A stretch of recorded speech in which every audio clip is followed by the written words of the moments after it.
Hello YouTubers and MicroGrinders, out from MicroGrinder.com, back again doing one more episode on this crazy Friday here on Bovada with these new ranges that I put together just a couple days ago. And we're going to see if we can run better for session number 3. First session, lost a buy-in, not running good. Second session, lost just another buy-in, not running good. We did get a hand at the end, so overall today, down just under 2 buy-ins. But that's pretty standard playing these games. So again, like I said before, playing Bovada Zone, playing speed poker in general, playing anonymous poker, you're going to have higher variance than general. But overall, just stick to your A game, you'll be fine. And the cool thing is that I took a break. I was supposed to get a package today, and with my check in it from Bovada, so for those of you that wonder if Bovada is safe, I got check in hand, just arrived sitting here in my office with me. So yes, they do pay out. Never had an issue. I think Bovada is fine. Software, the random card generator, not 100% certain about that, but they do pay, and I've never had any issues, so on that end, I think it's fine. So let's go ahead and get started. Let's get some hands up and running. And let's do session number 3.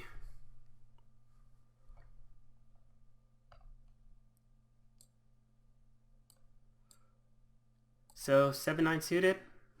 I'm just going to check behind. No point in raising here, especially when the guy only has 29 cents. Same thing with the Queen 8.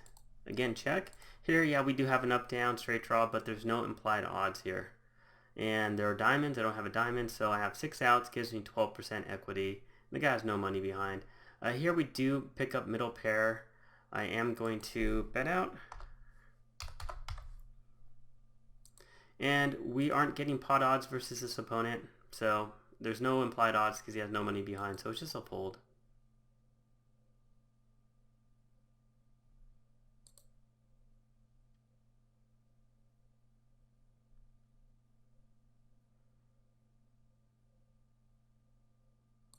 Nine jack off is a fold in the small blind. 7-5 off, a fold in the small blind. 8 deuce off, same thing. Queen 8 off, again, just all standard folds. Not getting involved with hands I don't need to be involved in. Just playing a tight aggressive game, not calling much, just raising a lot. Well, actually not even raising that much.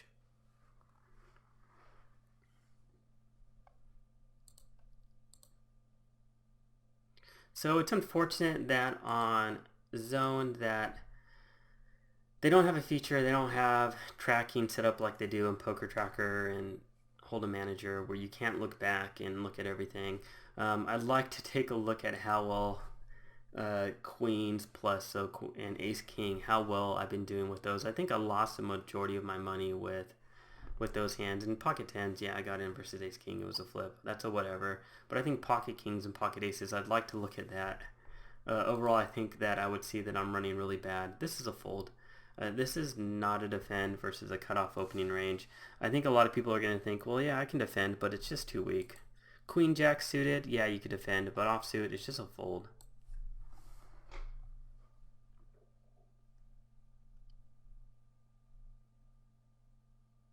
Ace jack off versus a late position open, you can defend by flatting, you can defend by 3-betting.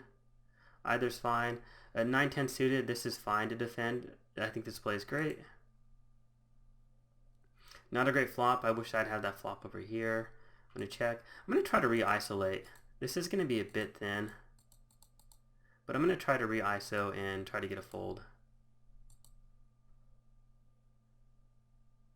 And hopefully this guy is not limp raising. I do block aces.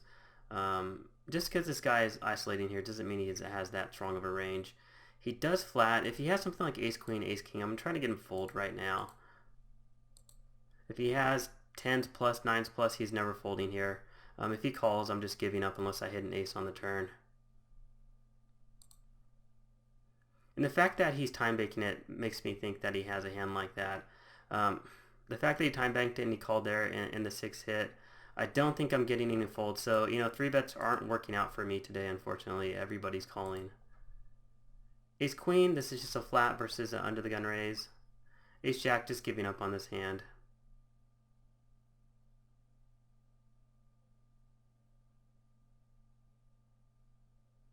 I think we have decent showdown value, so I'm just going to check. This is a pretty big squeeze versus an under the gun raise and a call. So he had ace king. The fact that he floated with ace king is just pretty horrific on his end. And the fact that I didn't get a fold versus an ace king, which is exactly what I was trying to fold there on the flop.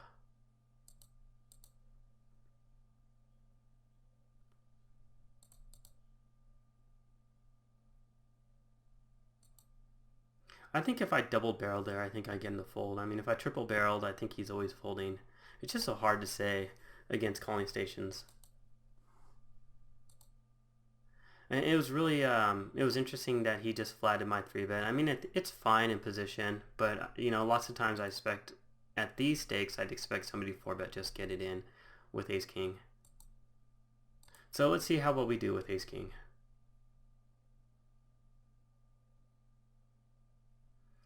Not a great flop, but we do have other cards. We have the backdoor draw, so I am going to c-bet this flop. And I would have c-bet the turn as well.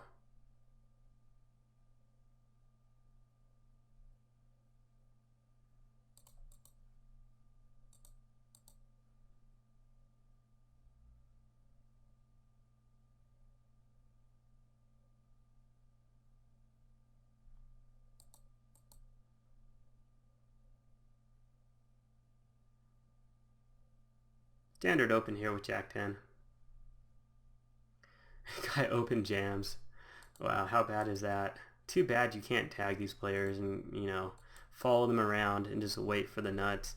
And you actually don't even need the nuts. I mean, who knows? Maybe he's jamming any 2 cards. If he's jamming any 2 cards, I think Jack 10 suited has decent equity.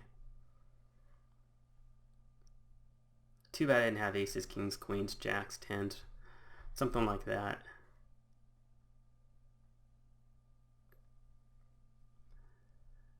Ace-8 off, just a fold versus a short stack. 10-9 off. Do I have that? Yes, I believe I do have that in my opening range on the small blind. I think it's a bit thin, but I'll open it up.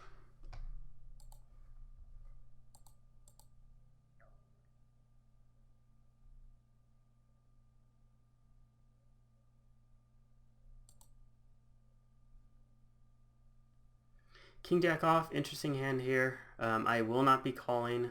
Well, if a guy min raises, I'm calling, but if somebody else bet in late position or middle position as a 3x, then I think that it's a fold. And when he 3-bets, it's just a simple fold.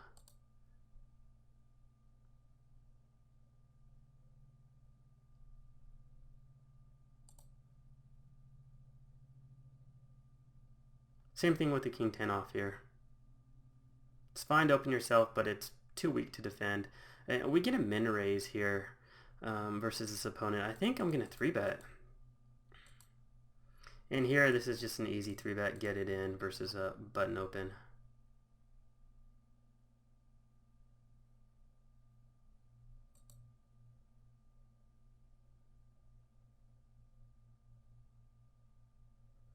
He flats. Not a huge fan of this flop, so I am going to bet on the bigger side. Hope he doesn't have aces, but he snap folds, so he probably called me with something like pocket 6s, pocket 5s, maybe like something like an ace jack, ace queen. It's really hard to say.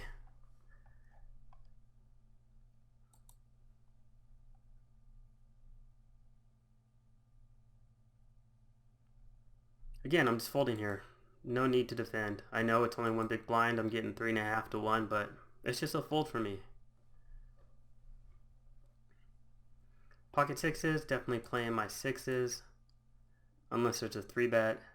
This is the type of hand where I want to overcall. I am going to ISO raise. I'm going to make it bigger, try to maximize my fold equity.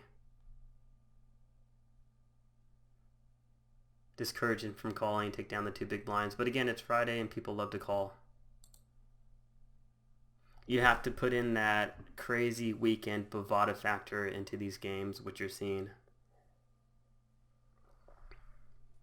This is just simple fold.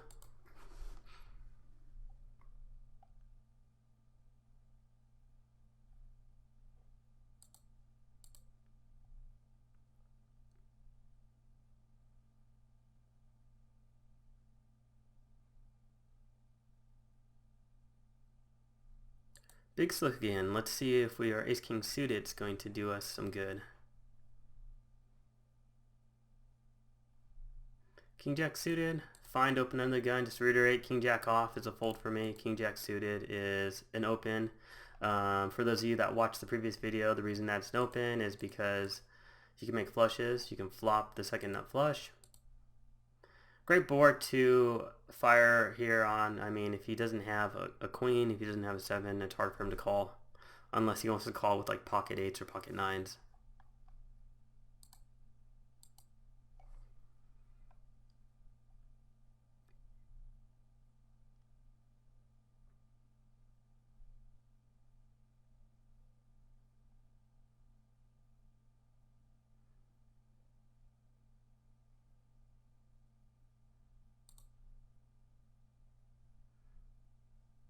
And blind versus blind. So when you have the small blind opening, your calling range and the big blind King Jack off is perfectly fine.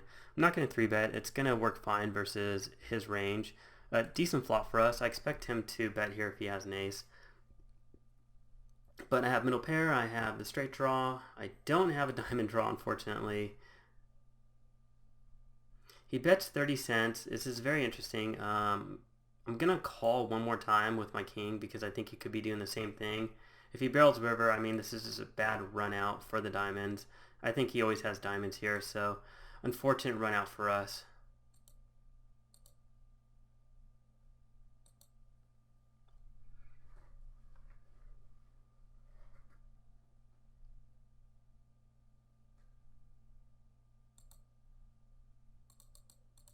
Go ahead and ISO raise. Again, make it a little larger because we are playing Bovada.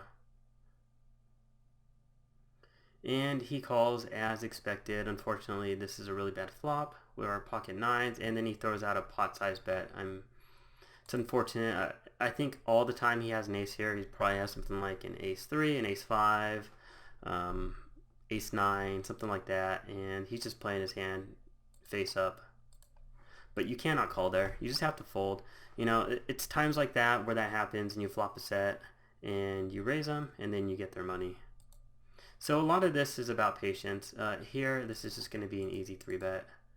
Against a short stack here, I'm just going to get it in with ace-king suited. This guy just flats my 3-bet. This just, I think a lot of the times that he has a pocket pair here. I'm going to check.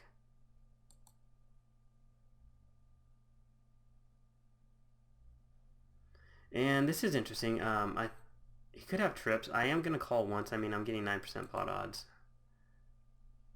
Bad turn card for us. Here, this is a great spot to just lead out on the slim pot. And yeah, this is just a fold. I mean, he must have something like Jack 10 or 9-10. I mean, maybe Jacks. Here, we're just going to raise it up. Let's see. If I raise it up to there, I think the money would probably go in on the flop anyways if he has a queen. And then sized it perfect just to get the money in. I mean, could have sized it a little larger. Yeah, okay. He's never folding a queen there. So nice to see us take down a hand. In position versus short stacked, I think this is fine to flat a 3-bet. Terrible cards for us on the flop. I mean, he's always got something like ace-king here. So we just have to fold our 10s. I mean, I think it's legitimate here to 4-bet and get it in, but I think lots of times we'll be flipping or we'll be way behind. So overall, session, I don't know, it's kind of a whatever session, break even. I'd rather be break even than losing, but I would prefer to win. So we're about 15 minutes in. I'm going to let this run for another 15 minutes, and then we'll just call it a day. At 8-9 off, again, no reason to raise here. We're just going to check, try to hit this flop with a hand. And if we don't, then we'll just fold.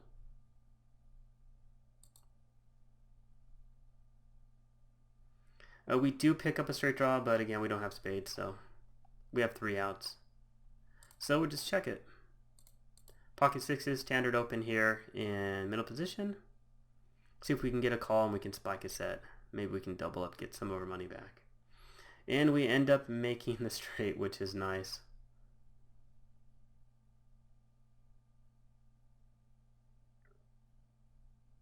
So I'll just bet 2/3 pot, try to get them to call with something here.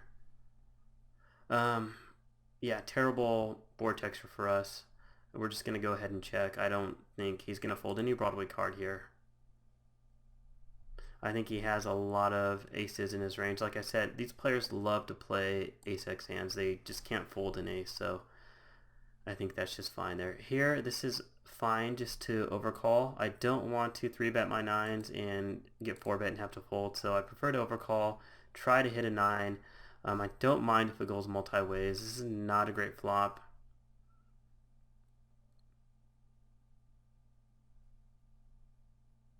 And we'll just fold.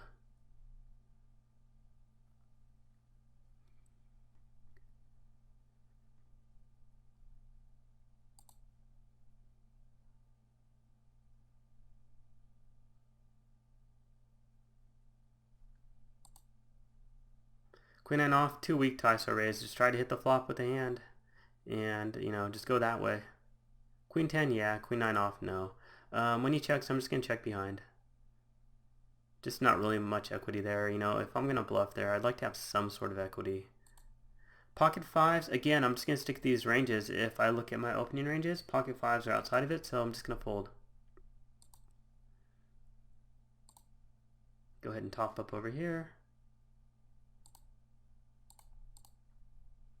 6-5 off, it's an easy fold.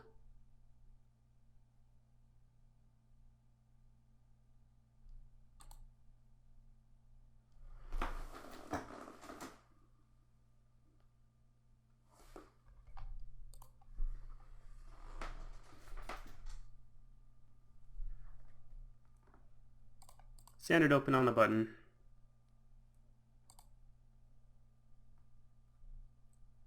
I get 3-bet, it's just a fold. You'll notice that you don't get that many 3-bets at 5NL. I get more 3-bets in standard 6-max games on America's Card Room than I do here because people are playing a super tight 3-betting strategy here. They are not playing a strategy where they have some bluffs in the range. They're not 3-betting light. I mean, it's really tight. It's really interesting. Pocket 10's pretty standard here.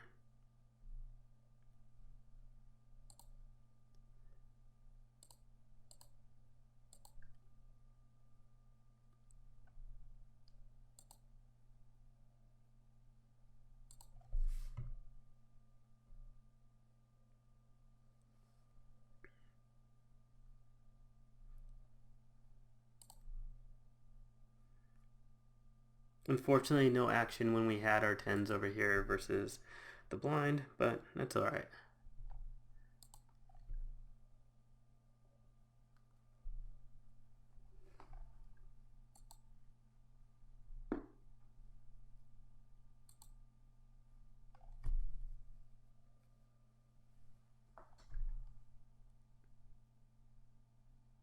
So the great thing about playing microstakes on a site like this and just playing microstakes in general is that it's just really easy to experiment with your game.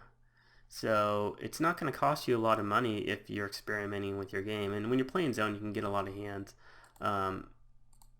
Versus if you just jump right in online, you start playing 25 NL or 50 NL. You make mistakes, it's going to cost you money. Here you can experiment. And you can experiment with stuff like 3-betting polarized ranges, check raise bluffing, trying different styles, playing super nitty tight, playing a standard tag game, playing a lag game, anything that you want to try. If you get stacked, if it's a buy-in, it's only $5. So that's a great thing about the micro stakes. It's a low risk proposition to play and learn the game. And you can really vastly improve your game for a very inexpensive amount playing the micro stakes. King Jack here, it's going to be pretty standard open. And cutoff opens, and in terms of a cutoff opening, King Jack suited is fine to flat. Don't need to 3-bet it in position. I don't expect to squeeze. I mean, if this guy does squeeze, I expect him to jam all in with a spaz out. And on this flop, if he does c-bet here, I don't expect him to c-bet air into 2 players. If he does c-bet, I expect most of the time he probably has like pocket 8s, pocket 9s, pocket 10s. When they both check, I'm just going to check back and try to hit a diamond or hit a king or a jack. If it does check twice, I will take a stab at it, but on that one check, I am, initially I'm just going to go ahead and try to take that free card. And then when he bets here, just an easy fold.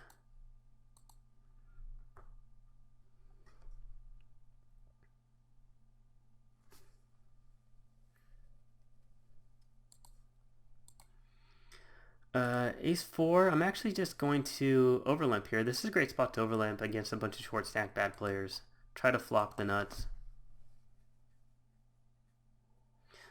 Not the greatest flop, but I am going to lead out for just over a half pot size bet. We do have the ace. We do need to throw out a really thin protection bet here. I think somebody here could have limped with a weak ace that's better than our ace, but it's marginal. I'm not too afraid of the 8 here. Here, I don't like the 3 bet, but I'm never folding. I'm going to bet half pot size bet because I think he can be calling with a lot of hearts. Maybe a wheel draw. This guy min 3 bets. This is an interesting flop here. He does check. I am going to check back the turn.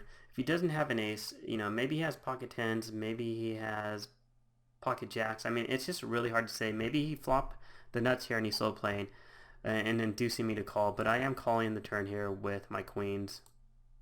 And I'm probably going to check call the river as well. This guy makes a big raise here. He doesn't have much behind, so I'm just not going to defend my king 10 suited. Easy decision. Don't have to make your life difficult. You don't need to make some of these thin calls, especially with a bet sizing tell like that. Typically people are just going to be 2xing it or 3xing it, but when somebody 4x's it, then tend to give them a bit more credit than if they did a standard raising. So that opponent had 10-8 suited, so he ended up picking up a pair of 10s on the river. He flopped the flush draw, decided to check. He ended up not really improving on the turn, but he decided to fire a delayed c-bet on the turn with his flush draw. And then he just gave up on the river when he hit a pair of 10s. Pretty standard, I think, from him. If it was me and I was him, I probably would have double barreled. I probably would have bet the flop and bet the turn, and then if I kept getting called, probably just give up.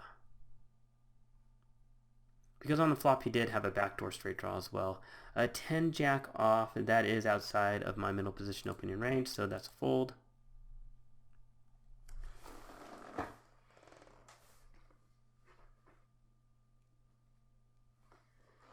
However, 10 jack suited is within my middle position range. My flatting range, just looking to see if anybody's likely to squeeze. Pocket deuces, middle position, that's a fold. I am going to overcall. I think this is a thin call, but 10 jack suited I think plays fine here. We flop top 2. I do not like this board texture. I am just going to flat call. He could easily have queen king. He checks. I think I just need to bet and get it in against him. I do not like that river card. I'm just going to check. I think he could have something like, okay, he had an ace 8, so he was drawing to a queen. Got some value out of that. I'm very surprised to see him opening that under the gun. But I think that was a thin call. If I was playing against better opponents, then I think that that's a fold. But 5-0 here, I think that it can be a call. I mean, I was looking at the opponent's left to act, and one person looked like they could be a candidate to squeeze, but everybody else looked like a short stack, so I decided to just go with it there. So we're at 24 minutes. We'll let this run for about 5 more minutes, and we'll sum up. Overall, the session is, kind of like a so-so session. Just over break even. 6-7 off. This guy has 84 cents, so it's just a fold.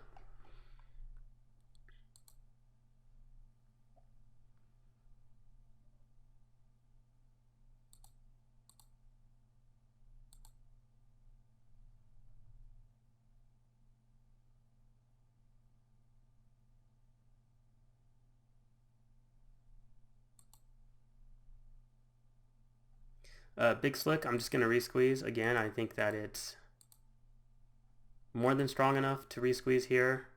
I think this guy is ISO raising a fairly wide range. I'm at the top of my range.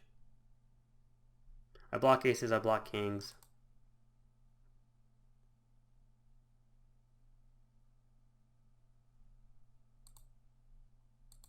a pretty standard move there.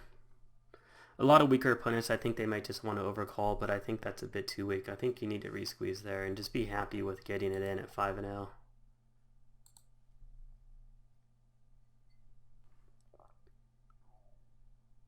Queen Jack suited, standard open middle position, King 10 off under the gun, standard fold. Decent flop first here. I am going to, well, let's see.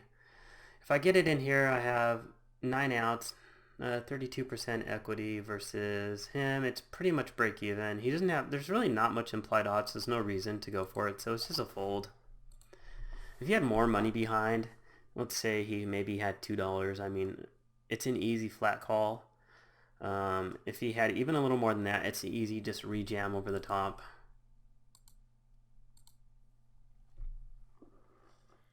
But overall, it was a good flop. It's just when he donks out for that much, you just have to fold your hand.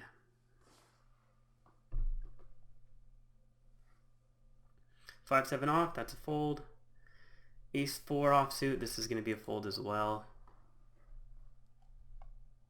Big slick, of course, is standard open. Same thing here.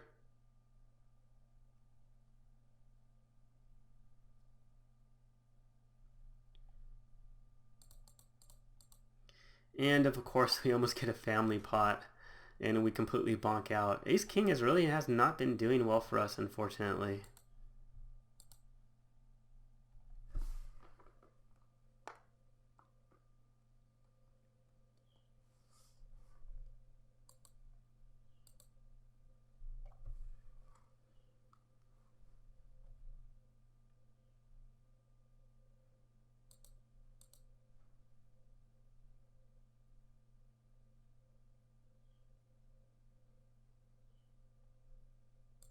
Standard folds.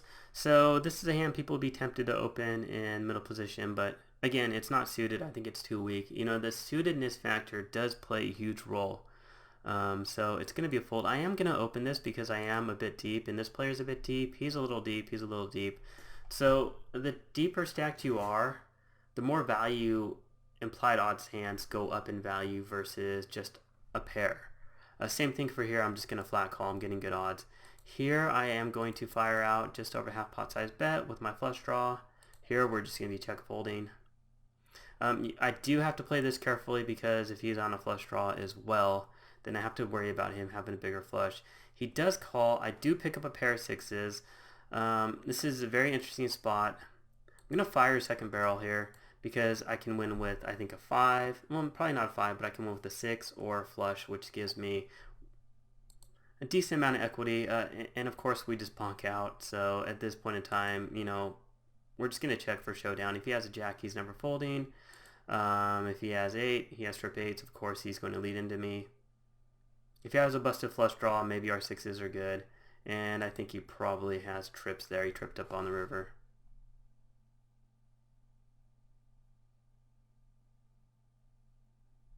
So that's unfortunate.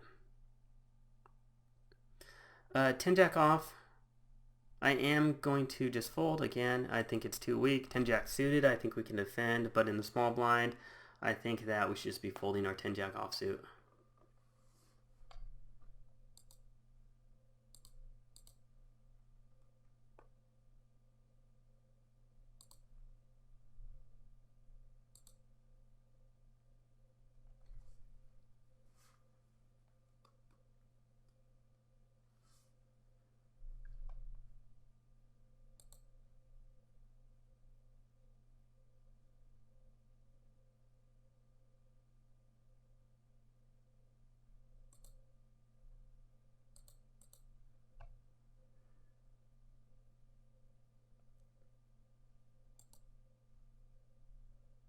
So not many hands, just folding everything, just folding all the junk.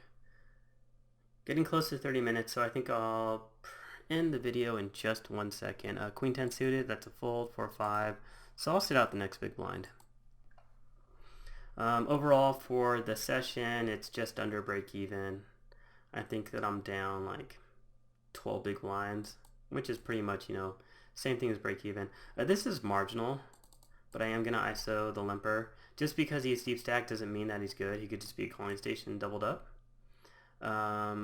He folds, but we get a call here. Not a huge fan of this flop. Yeah, we do have a draw, but I'm going to check. I don't think I get enough folds. Flush draw, straight draw. If he has an ace, he has a king. I don't think he's folding. He does check. At this point in time, I can't rep much, so again, I'm going to check. Try to hit my 10 on the river.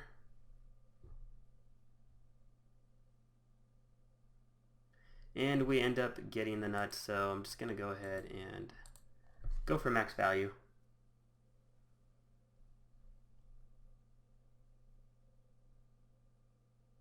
Unfortunately, he folds. So we end up taking down a pot there. I think that takes us... Well, actually, no, we're not done. Excuse me on that. I said sit out the next big blind.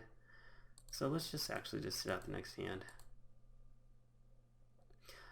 So that makes it so what? I mean, we lost 30 cents, so 6 big blinds. So it's pretty much nothing. I mean, over 170 hands, that probably equates to something like minus 2 big blinds per 100. So I'm just going to chalk this up as a break-even session. Unfortunately, our play today, things did not go my way. Overall, lost about, let's see, 1.5 buy-ins or just over 1.5 buy-ins. Something like that, maybe closer to 2 buy-ins, somewhere between 1.5 and 2 buy-ins. And the sample size is probably something like 400, 500 hands. So, you know, it is what it is. Just chalk it up as, you know what? Session didn't go my way, but I played like I wanted to play. I'm 3-betting more. I think it's going to help my red line. When I am running good, I think, you know, you saw in these videos what people were calling my 3-bets with. You know, pocket aces, guy called with queen 10. People are just calling, you know, in a 3-bet pot, somebody called pocket 9s, which I think is pretty marginal since people are only 3-betting 5% range. People are calling 3-bets too thin. People are calling stations post-flop as well, which you noticed, I mean, in a 3-bet pot with ace-jack, my 3-bet, he called with ace-king on the flop. I bet again, he floats on the flop in a 3-bet pot. Most of the time, I'm going to have a pocket pair there, and he's pretty much drawing dead to an ace or a king with his 6 outs. So when you are hitting hands in these games, they are insanely profitable. But when you're not hitting hands, you're going to lose a lot of money. And that's just the way that it goes. And just remember, in these type of games, playing Bovada Zone is drastically different than playing on PokerStars 5&L Zoom. People are going to be better. The games are going to be tighter. You're not going to have as many fish. You're not going to have as many calling stations. You're going to have more competent opponents, so the game's going to run different.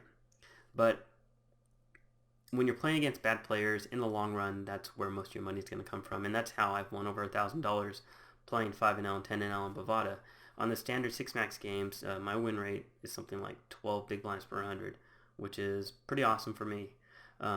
Get a lot of variance in zone for some reason, but my sample size is still small. I've only played like 60 or 70,000 hands. So I'm just going to chalk it up as variance. But the variance has just been absurd for the most part. And it doesn't happen as much on regular 6-max. And I think a lot of that has to do with you're able to table select and seat select, and you're able to tag and target bad players. Versus here, you just have a random player pool and you're just playing standard lines. But this is good for you just to build up your standard poker game and just to focus on playing a tight aggressive game. You know, I'm just playing a standard tag game. I played a 22-15 here. I played a 17-14. I 3-bet 7% here. I 3-bet 14% here. I'm not folding to that many 3-bets, so I'm not over folding the 3-bets. I'm c-betting, you know, 67% here, 57 or 50% here. I'm stealing a lot. And that's the type of game that you want. You want to be tight aggressive. You don't want to be tight passive. You don't want to be loose passive. And this is what you want to focus on getting to first. And even though I had some losing sessions today, it's whatever. It doesn't matter.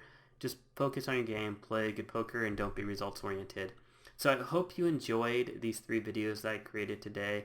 I'm going to post them on YouTube over time, so you're going to see them throughout the weeks that are upcoming. And I'll continue to post videos, you know, and please feel free if you want to ask me to post certain type of things. I'll be happy to do so. Just put in the comment box, say, hey Alton, can you post a video on this? You know, it can be theory as well. It doesn't have to be live play. I can do some hand history reviews as well. But if you enjoy the videos, click the subscription box down here to be subscribed to my YouTube channel. Click the like video if you like them. Really appreciate it. So thanks for watching. It's been out with MicroGrinder.com, and we'll see you at the next video.